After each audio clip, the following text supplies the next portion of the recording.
The UFC was in Abu Dhabi, Dubai for a solid UFC Abu Dhabi fight night card on Saturday as the main event saw Umar Nurmagomedov take on Cory Sandhagen in a #1 contender bout at bantamweight.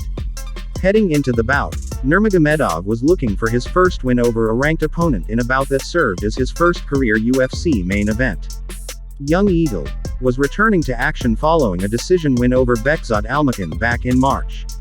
Sandhagen, meanwhile, was riding a 3-fight winning streak and was coming off a decision win over Rob Font last August. Ultimately, it was Nurmagomedov who picked up the biggest win of his career as he beat Sandhagen by decision to remain undefeated. Following UFC Abu Dhabi, here is what I think should be next for both fighters involved in the main event.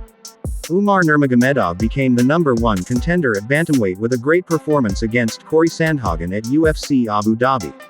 Nurmagomedov not only showed off his wrestling, but he proved he has solid striking and also has the cardio to go 5 hard rounds. Following the win, it's clear that Nurmagomedov should face the winner of Sean O'Malley vs. Merab Dvalishvili for the bantamweight title. The question really is whether or not he will get the title shot later this year or early in 2025.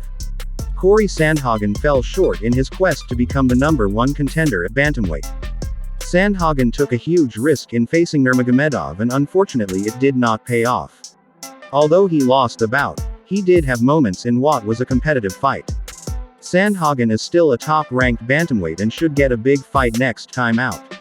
One fight that would be a ton of fun if he still wants to fight is Dominic Cruz, as it could serve as a fight night main event and be a fun striking matchup.